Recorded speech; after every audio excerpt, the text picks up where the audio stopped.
Good afternoon, everyone. My name is Denise Ravel. I'm from MediaScope. Welcome to the live Friday chat. I think this is about the 14th or 15th one that I've hosted. I still say a lot, but getting there and certainly feeling a little bit more comfortable with it. Today, I'm really pleased to be joined by JJ Eastwood, who's the Managing Director of Rocketfuel. We're also trying to get into the live blab, Tom Peacock from Adslot. We're just having some technical issues with him right now. Hopefully we'll see him at some stage, but JJ and I will begin. First of all, welcome JJ. Thanks for having me, Denise. Great to be here. Not a problem at all. And JJ, just a little bit about your role with Rocketfuel, Managing Director, Rocketfuel, a US-based business. Yes, so I set up the Australian branch of Rocketfuel in June 2014, so almost 2 years ago now. Oh, there we've got Tom. Look who's here. Hey guys. Hey. Welcome, Tom. Sorry I'm late. We're very happy to have you here. So well done for persisting. Thank you so much. Yeah, I almost gave up there, but anyway, got there in the end. Well, I'm glad you didn't. JJ was just telling us about Rocketfuel. I'll come and ask you a similar question about Adslot in a moment and introduce you properly. But JJ, just to finish off what you were saying about Rocketfuel. Yeah, so we established Rocketfuel in Australia in June 2014. So coming on 2 years now. There's 7 of us in the office here at the moment. We've got 6 open heads, and we're about to open an office next month in Melbourne. So it's exciting times. Well done. That's fast growing. Very, that's what we see a lot of, I suppose, in the ad and MarTech sector. Huge growth. And we will touch on one of the issues associated with that, which is skill shortages later in our chat. Tom, welcome. Again, so glad that you got in after a couple of false starts. But Tom Peacock, Commercial Director with Adslot. Just tell us a little bit about Adslot. So we're an Australian company, which is rare in this space. Yeah, fighting the good fight. So we've been around as a company about 5 years now. At least Adslot has. Adslot acquired Facilitate Digital, probably the only other Australian ad tech company of any scale back at the end of 2013. And yeah, collectively, obviously now one company and about 100 staff, all development done here in Australia, and then offices both in Melbourne and Sydney, Auckland, Shanghai, New York, London, and Munich. Wow. Yeah. Sounds like I need to go and visit each of those offices, Tom. Yeah, I get about. Yeah, I bet you do. Interestingly, just touching on that quickly, I actually the other day looked at the digital MediaScope, which I actually have here because that will refer to one of our questions. And I took off all of the, I left on all of the Australian businesses. And it actually really is an interesting kind of snapshot, which I will share with everyone in the coming weeks. First of all, let's get started on the topic that we're talking about today, which is of course, the programmatic landscape in the Australian market. And JJ, we'll come to you first. Just really to start the conversation, want to get a bit of a top line, general overview of the state of the programmatic market in Australia.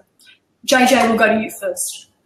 Yeah, sure. Well, I've actually watched the Australian market evolve over the last, 5 years now. So in 2011, I started at eBay. We had about 2 billion impressions a month to sell. So it was a perfect opportunity to start selling some inventory programmatically. Back then, I went to see all the trading desks, and they were essentially just one-man bands. They were all just getting established in 2011. Fast forward to today, and they're all 30, 40, 50 people at the trading desks. There's, I think, 150 odd ad tech vendors in this market. Back then there was maybe 5. So it's been really interesting to watch the space grow over the last 5 years. The programmatic summit that we were at last week, I know you're going to mention that, to see 400 or 500 people at that. Again, going back even to sort of 2012, 2013, any programmatic events that we used to be part of, there might have been 20, 50 people at it. So it's been really interesting to watch the space grow over the last 5 years. Where I think we're at today is that programmatic has become a reasonable sized business. It's probably about $500 million in Australia, and maybe a bit more, but it's still nascent. There's still the majority of people who are grasping to get their head around it. Marketers are still grasping to get their head around it. So there's a lot of education to be done on all sides. A lot of the ad tech vendors who are here, as I said, about 150 of them, have hired people who they're needing to train up. And there's there's training you can do, but the real training comes in the field, on the ground, and that just takes time. And then from the agency side, there's still a lot of planner buyers. They obviously have specialist teams who are very sophisticated, but the planner buyers are still getting their head around programmatic and how it will affect their role in the future. And then the marketers are obviously educating themselves too. So while I think it's evolved a lot in the last 5 years, I think that it's still a very nascent industry. I agree. In some way, and I've said this a couple of times, I was one of the first people to sell banner ads in Australia in the mid-90s. So it's all my fault. There are others as well involved. But, from your first meeting, you realise that part of your role is going to be educating your buyer market, or the market that you're selling to. And I think that, even though it's so much more complex now with the whole automated ad tech, martech piece, it's very similar. Tom, we'll come to you now just for your top line view of the state of programmatic in the Australian market. Yeah, I mean, I'd certainly endorse everything that JJ just said. I would certainly agree that it's nascent. I mean, there's no question about that. Any industry that's only 5 years old really is obviously only in its very early stages of growth. Having said that, I think it's already showing signs of maturity, and I think one of those key signs of maturing is that the programmatic is now getting into the premium space. So whereas the original entry point was really around monetizing inventory that was otherwise going unsold, and doing so very efficiently and effectively. It's now coming into a position where it's starting to compete with the direct sales channel. And I think that's a very interesting development. I think there are other signs of maturity which we'll probably come on to later in the conversation, but one of those, for example, is greater demands, greater scrutiny really of being placed on the sector generally. Issues around transparency, for example, advertisers demanding greater transparency from their suppliers. For example, trading desks are coming under greater scrutiny than they've ever had done in the past.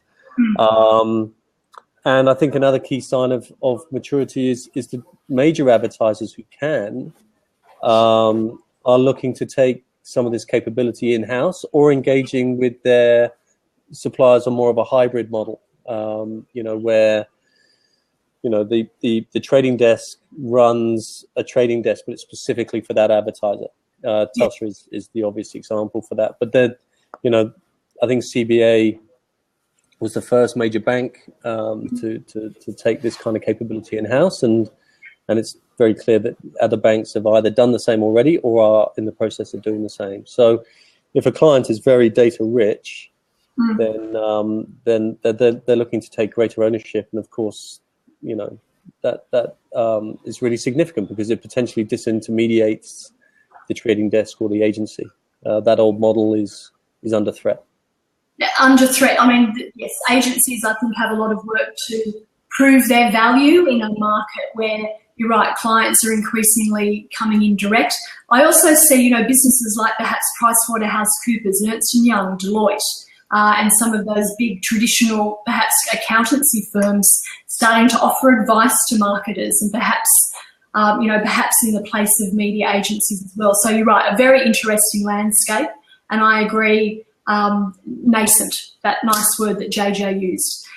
I know you both touched on a couple of the deeper issues that I now want to drill down into. And the first thing that I'll say is that I think it's fantastic that as an industry that is, progressing, we are finally able to talk very openly about the issues in this market or in the programmatic market, because it seemed to me for a little while that we were in a bit of denial, and anyone that kind of spoke about it got a little bit shut down. So, of course, those of us involved in this sector of the industry are very much aware of, it seems to be 4 or 5 words: ad fraud, ad blocking. What are the other ones? Ad fraud, ad blocking, transparency, viewability. They seem to be the issues that, are regularly spoken about. So quickly, JJ, come to you to get your views on that, on, those issues that, the industry is having a conversation about at the moment. Okay, I could talk for 20 minutes on each one. Is there anyone you want to start with, or we talk a lot about them, so let's touch lightly on them, because there's some other things that I want to get to. So, okay, very, very quickly, transparency. That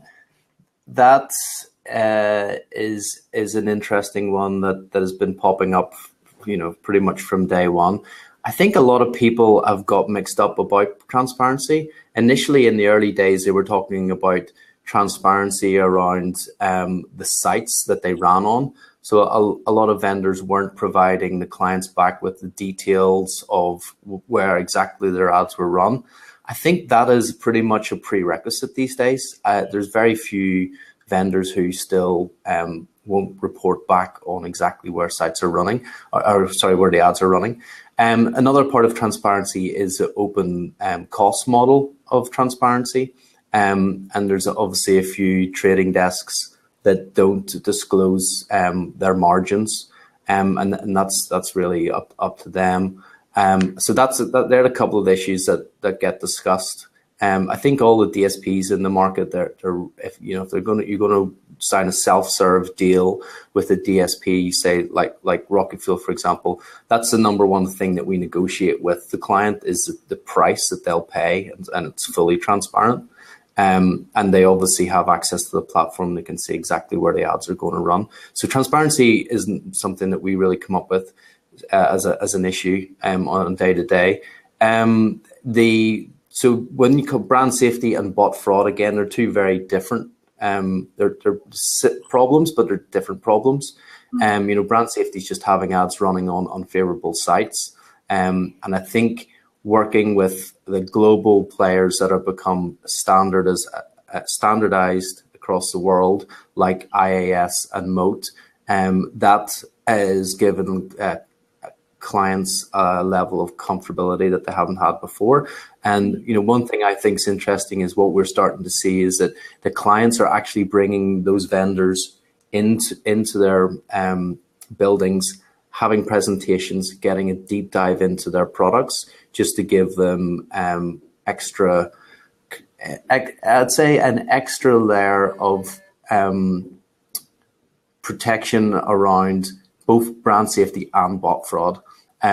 So again, whenever we have a client who's working with IAS, they generally don't have any issues because they've worked with IAS directly. They build out their whitelist, or they build out an extensive blacklist. They've built out the content and keywords that they want to block.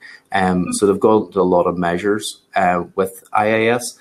So that's not so much of an issue these days either. Viewability is a challenge, just because there's no vendor that can pick up all the viewable ads in the market yet. There's still some restrictions in the technology. From a buying platform perspective, we optimize towards viewability as a secondary goal sometimes. The challenge we have is that not all of the exchanges will give us details about what ads are viewable and what aren't. And the other technologies that we would overlay to give us that information, they still aren't perfect yet either. So viewability is a bit of a challenge. Did I cover them all, or was there another one there? There's always something else, JJ. That's the beauty about this sector of our industry, I think. But thank you. That's good to get some views on those current issues. Tom, I'll come to you on those, those 4 or 5 issues that we do seem to be actively talking about as an industry now, just to get your quick views. Yeah, firstly, I mean, if we talk about transparency, again, as JJ said, there are lots of different ways in which you could interpret and view transparency. But I think I've got to say, I wonder how long the kind of closed trading desk model will continue.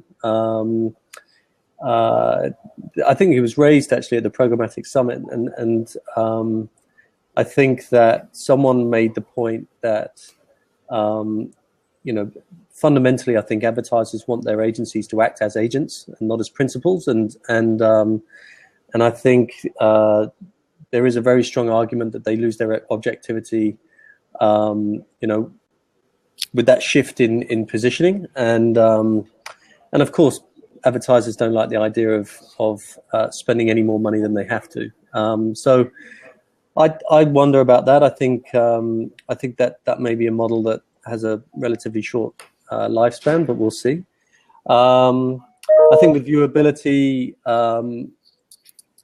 I think people are tempted to talk about industry standards and wanting to drive that. I just don't think that's achievable. I think that the industry will ultimately self-regulate, and there will be a short number of trusted vendors who end up kind of making sure that we achieve acceptable standards. And the fact that this is on the agenda, I think, is a great thing, and ultimately, hopefully, it means that we're producing better quality outcomes for advertisers. So the fact that it's on the agenda, I think, is important, and no doubt that good progress is going to get made there. I think the biggest issue for me is ad blocking. I think this is depends who you talk to, right? Lots of people play it down. I think it's a real cause for concern. And there's no doubt that in my mind, that the biggest reason for it is because, consumers are frustrated by download speeds, particularly to mobile devices, and a big reason for that is because of the amount of, cookies or middlemen, whatever they're doing, dropping various things on users' browsers in order to target them more effectively. Yep. I think that's a real problem. And we just had the example last week where a major player in this space talked about massively accelerating video download speed, but they're doing that by dropping a preemptive preload tag on that user's browser when they don't win a bid, so that when they do win a bid, they can deliver the video, and it's already cached on the user's browser. Well, that's just another example of more where that's being dropped onto the user's browsers unknowingly. And I think until we start to strip some of this stuff out, then people are going to continue to ad block, and I think it's a growing problem. The younger, more tech savvy generation are obviously doing it now, and I think it'll propagate unless we start taking steps to address it.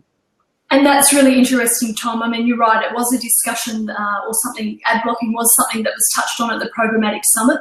And indeed, I think it was Tim Whitfield from Group M who called it a Chicken Little subject.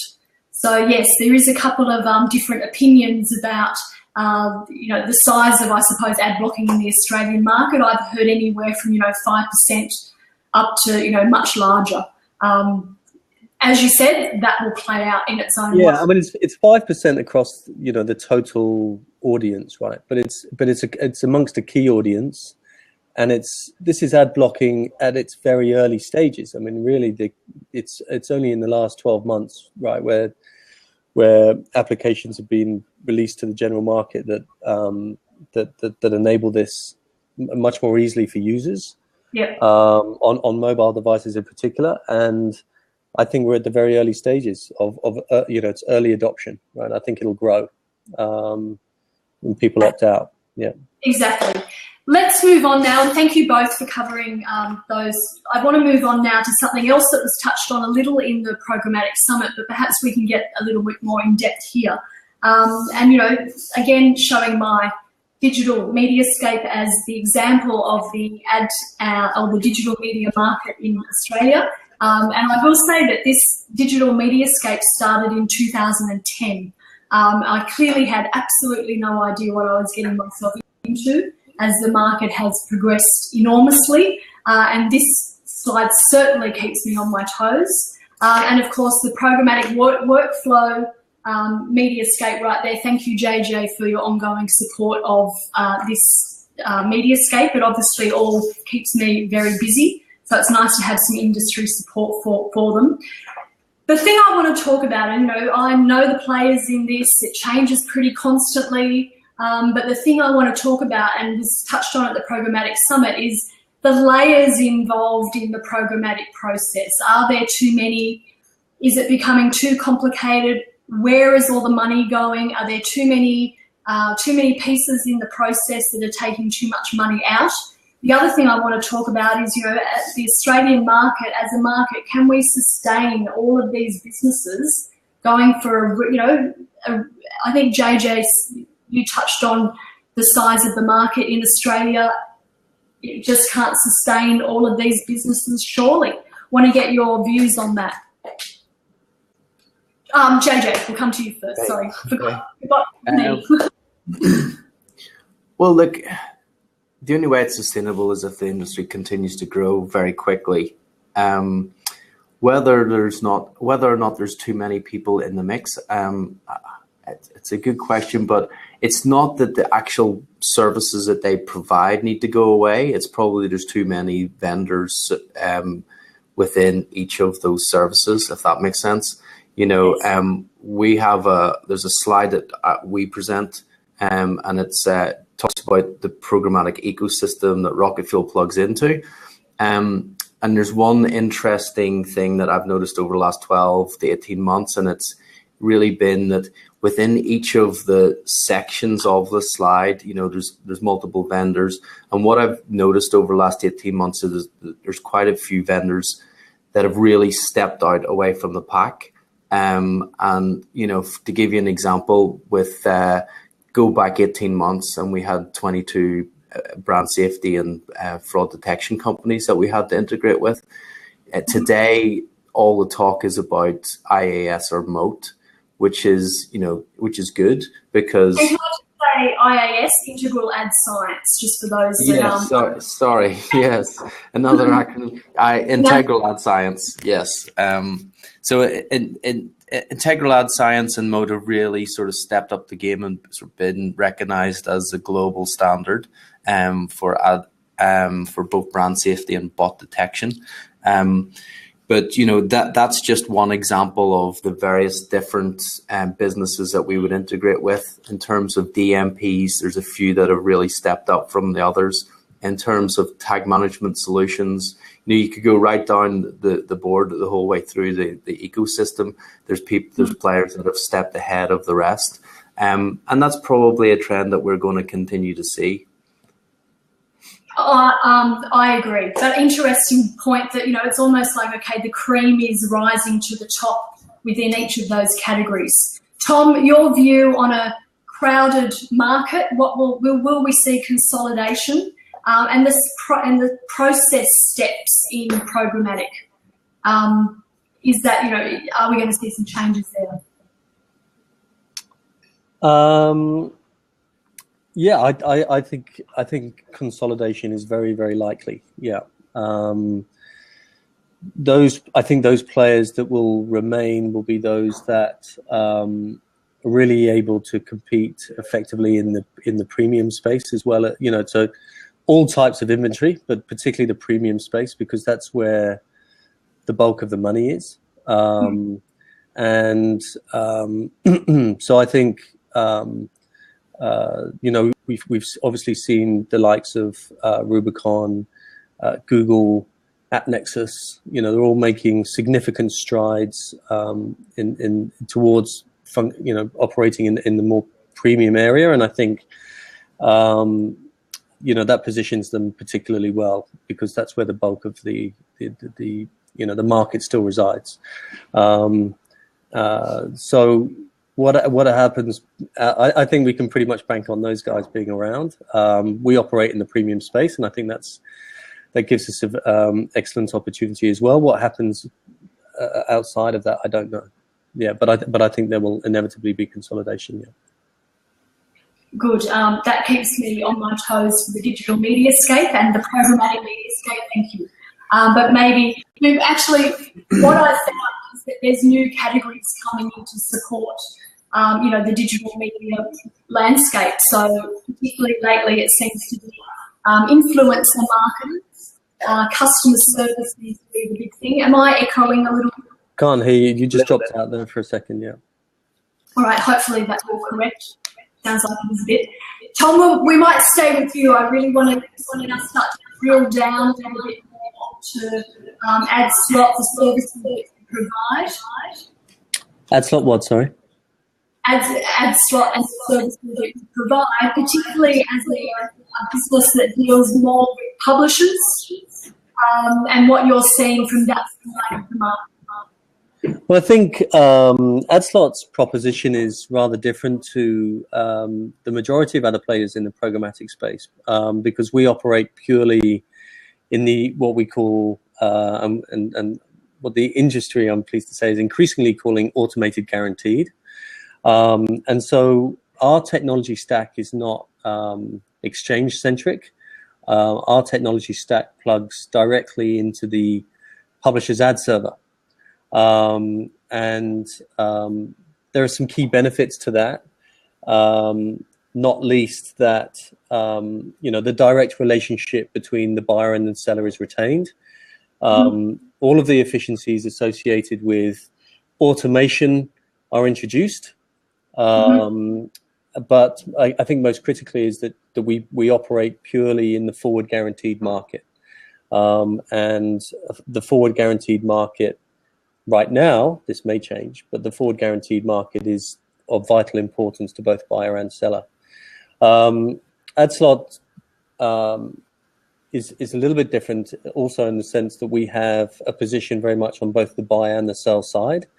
So the Adslot marketplace really is where we expose all of the inventory that we've acquired from the publishers that we bring onto our platform.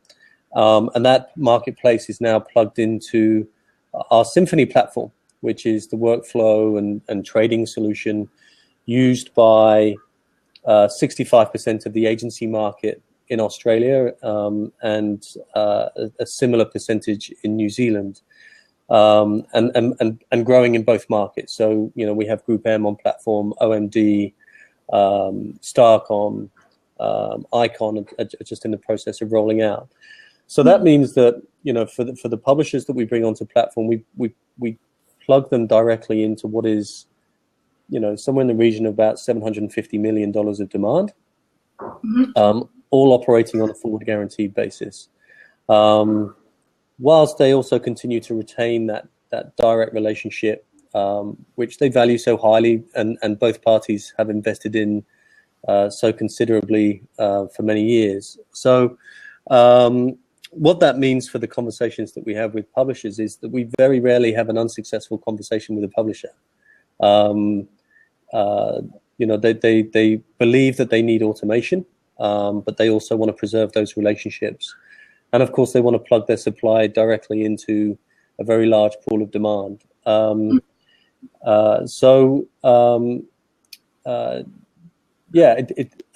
If your question was, how does our technology mean for publishers and our relationship with publishers, I think it's a very positive one in the vast majority of conversations. Good. And publishers, Tom, do you think they're seeing a need to get into this space, but perhaps their skill level or their knowledge level isn't kind of up to, their information? Yeah, I think generally speaking, everybody in the world everybody in our industry is frustrated by the RFP process. They feel that it has value, but really only when human, kind of creativity is required to add value. It's not required when you're simply trying to process a transaction. And machines do that much better. So there is definitely appetite, I think, in every conversation. The degree of urgency varies. Some inevitably want to move more quickly than others, and that depends on many things. The size of the publisher, the extent to which they value their content, their strength in the market, the strength of their relationships with the agency community, and the trading desk for that matter. So there's a combination of things. Knowledge is not such a big issue.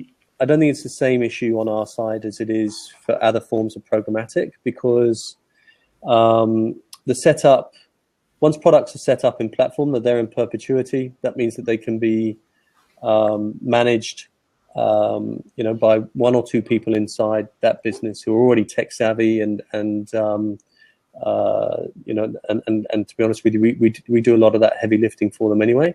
After that, it's all the publisher people have to do is accept all the client transactions. There's not the same management of the technology ongoing that may be required with other forms of programmatic. I'm not that close to that. So knowledge of technology, training of technology, not so much an issue. Impact on processes and status quo. That's more where we have to invest some of our attention. Yeah, because people, of course, inevitably wonder what it means for them. Yeah. And Tom, using Adslot as an additional revenue stream to everything else that they might have going. Just a quick answer. It's incremental, absolutely, in some instances. In the majority of instances, it's about driving a much more efficient transaction. Yep, good. Yeah. Excellent. JJ, Rocketfuel, more on the DSP, DMP side. There I go, using those acronyms. Demand side platform, data management platform for those that are watching that aren't across the many acronyms that are in the programmatic or the ad tech, martech landscape. Probably you perhaps have a bit more of an insight into what's going on client side, which is really something I wanted to talk about, as we're increasingly seeing clients seeing this as an opportunity to bring the management of their programmatic media trading in-house. So particularly wanted to get your input on that. Yeah, sure. So I'm sure everyone's familiar with what a demand-side platform is, but essentially, really, it's a buying platform. The data management platform is the interesting space at the moment, because that's allowing advertisers to bring their own first-party data into the equation. They're also able to enrich their own third-party data with third-party data segments as well, or third-party data sources. So what we're speaking to a lot of clients at the moment who are just onboarding DMPs.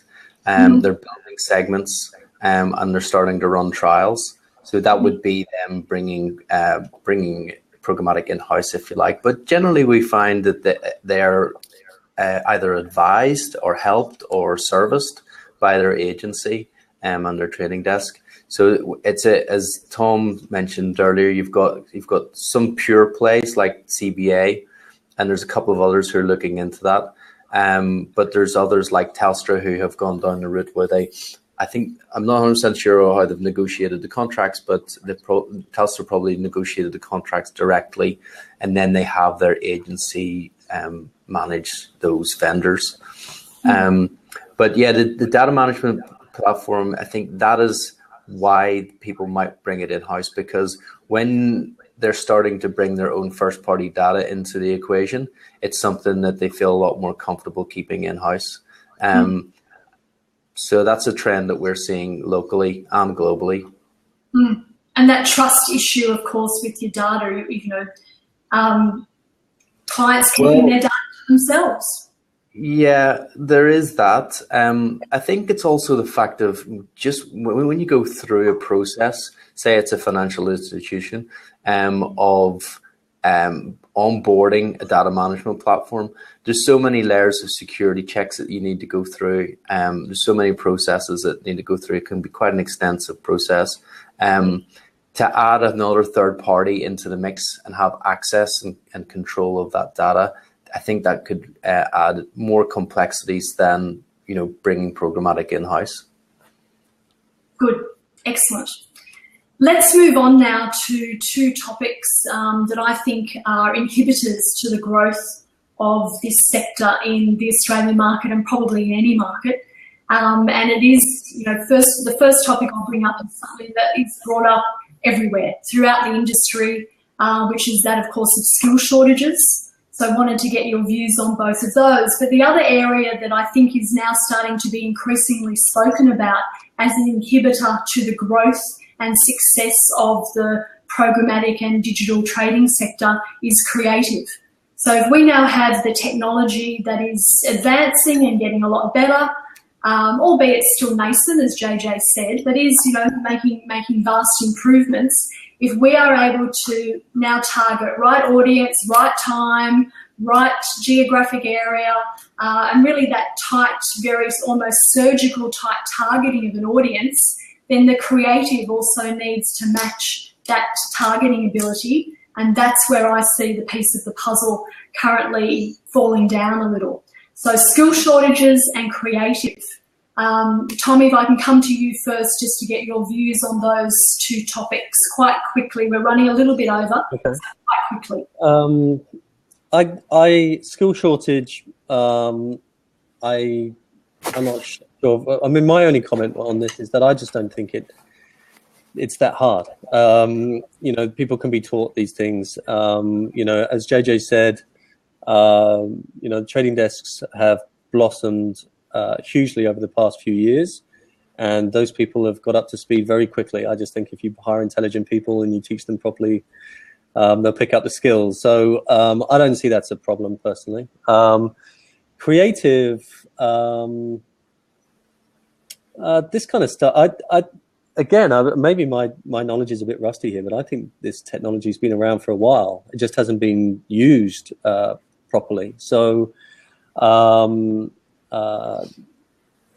dynamic creative optimization has existed inside ad servers for a very long time. And it's just it hasn't been used effectively in the past.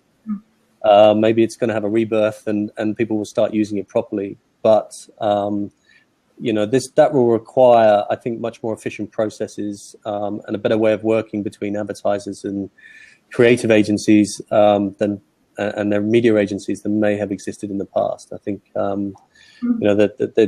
it's probably underutilized technology rather than new technology, is my view. Very good. Just Tom, quickly, do you think the people that you're bringing in, do they need to be a grad? There seems to be a lot of emphasis on we've got to have a grad.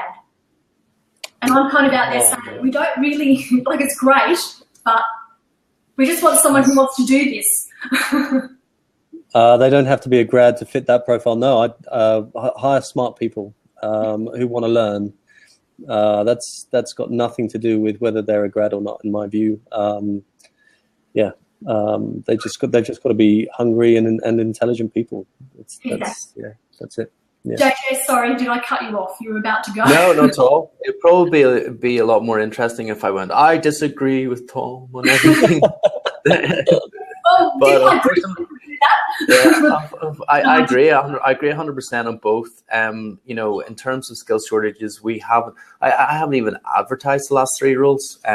There's people in the industry who we wanted to approach, and they haven't necessarily been programmatic specialists. They're just media people who have got very good skills in that sense. And the other side are just technology people who I've worked with in other roles who've been in maybe ad operations. If they've got a really good ad ops person, their skills transfer very easily across to programmatic, and they pick it up very quickly. Seen lots of instances of that. And then on the sales side, a good salesperson is a good salesperson. no matter what it is they're selling. So I agree with Tom on that. You just hire smart people, and you can educate them on the programmatic side of things relatively quickly. Skill shortages and creative. I agree 100% with Tom. The technology is there. It's just been either underutilized, and that's probably the biggest thing. But also maybe not set up correctly to, just simple rules that aren't being implemented in some retargeting campaigns. Rules like once a product has been sold to stop showing that person that ad. And also, I think there's just getting creative built can be expensive for clients, and they may have limited assets at hand. We work with a number of clients. We say, give us as many ads as you possibly can, and as many ad sizes as you possibly can, and we'll make the optimizations for you. We'll tell you which ones are working best, what messages are resonating, etc., etc. Generally, their hands are tied. They say, look, these are the 3 ad sizes we have, and these are the only variations we have as well. So I think that might be due to getting these ads built in the first instance. It can be quite expensive. So I agree 100% with Tom. It's more about the technology being underutilized as opposed to the technology not being there.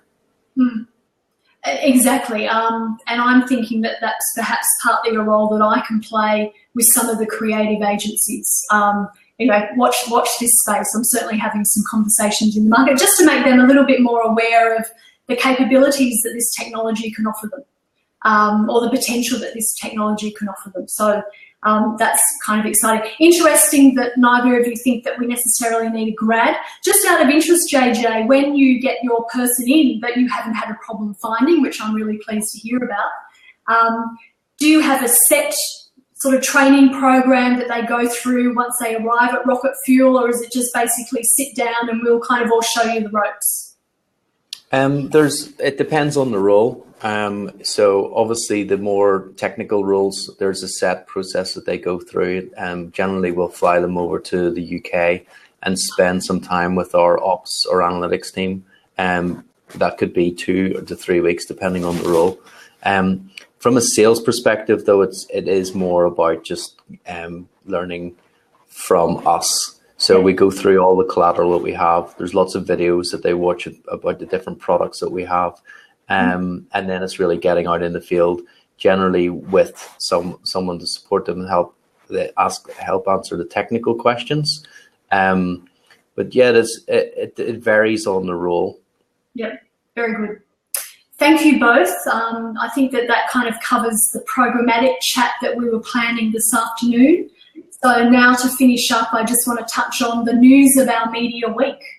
And JJ, I'll come back to you for anything that has particularly caught your eye this week and anything that is on your radar for next week.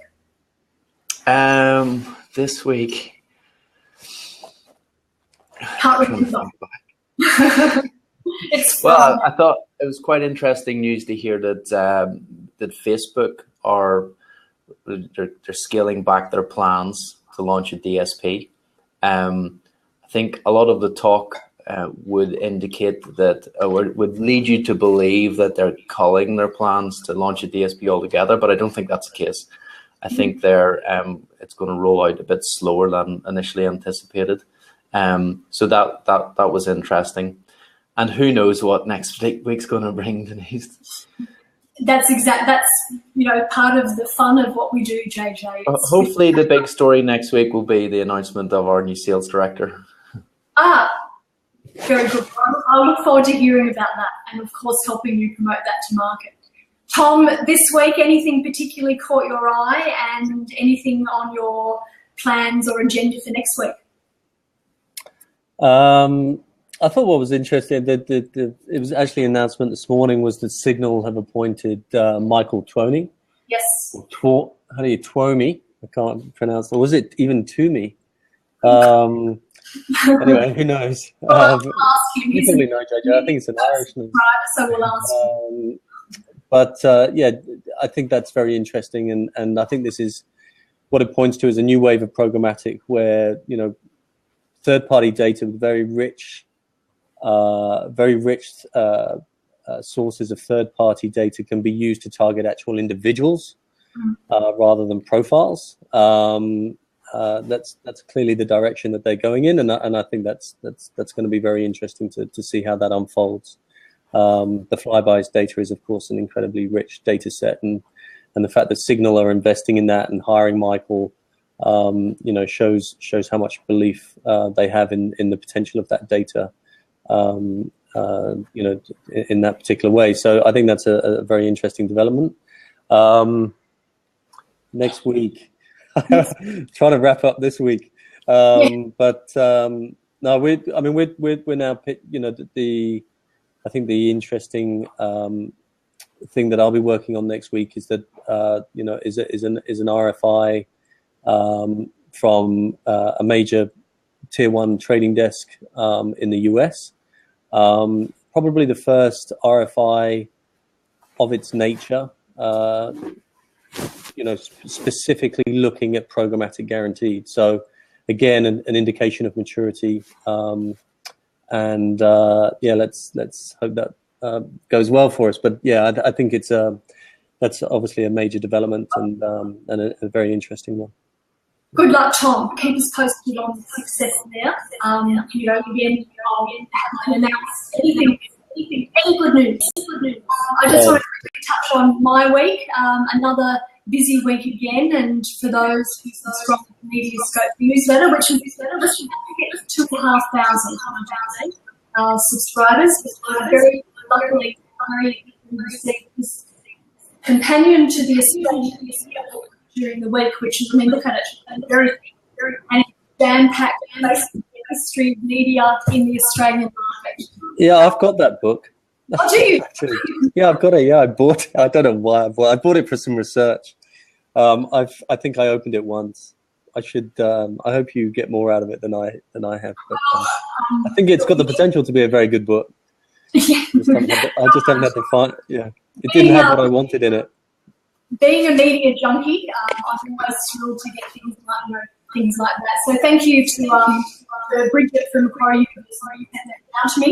Next week, I'm spending 2 days, a bit of trouble hearing me perhaps, but next week I'm spending a couple of days at AdTech, which I'm really looking forward to. You can see my daughter in the background. They've just gone to the kitchen, But yeah, 2 days at AdTech, so I'm really looking forward to a couple of days there, getting to know the new visitors on the floor. I've now been going to the exhibition for probably 5 years, and it's always notice the difference when you're on the floor. I think when I first started going to AdTech, there were a lot of advertising or sales networks exhibiting. Of course, I don't see anything there. Denise, before we wrap up, did we answer the question from the Media Futures Doctor? Sorry, I didn't get that, JJ. Say that again. There was a question that came through. I just wanted to make sure that we answered that before we wrap up. Let's go back, and it's how is programmatic planning increase cost effectiveness? Thank you, JJ. If you just want to quickly both touch based on that. How is programmatic? Sorry. Okay. Do you want to go first, JJ? Go for it, Tom. Yeah. So I can only talk about it. I can talk about it from my point of view. So I think the easiest way to think about our technology really is that it's the automation of the RFP process.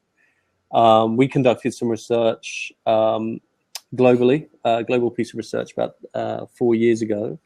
And it estimated that the cost of transaction under the RFP model was approximately 28% for both buyer and seller. Right, that's way too high, and obviously a very important reason for the advent of programmatic trading, whatever its form.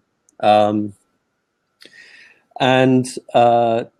could argue with some justification that as long as if the transaction is fully automated and it delivers a result which is, and your deal with the vendor is less than 28%, then you're delivering cost effectiveness. That's nowhere near what we're charging publishers. Okay, it's a tiny fraction of that, but our technology fully automates the process. All the publisher has to do is accept or decline a transaction in the vast majority of instances. There's no proposal. There's no trafficking in the ad server. All of that is done by our technology. And so I think in my mind, that is absolutely that is cost effectiveness, right? That is selling premium inventory at a tiny fraction of the cost that it would have done. You would have had to the cost that you would have incurred, under normal circumstances. I agree. JJ, do you want to touch on that question that you brought up? I just saw it there. Gosh, that's our whole business model, increasing cost effectiveness. Where do we go? I guess it's just really getting more and more sophisticated about getting, as Tim talked about at the Programmatic conference, the right message in front of the right user at the right time on the right device, etc., etc. And what we're seeing is that we're seeing people up to 100 times a day, which is crazy. We used to talk about this one-to-one marketing, and it's now 1 to 100 times a day marketing. So we're having to build more and more sophisticated models in order to predict exactly when out of those 100 opportunities is the best time to connect with that consumer, and on what device, what ad unit, is it on social or video or mobile, etc., etc.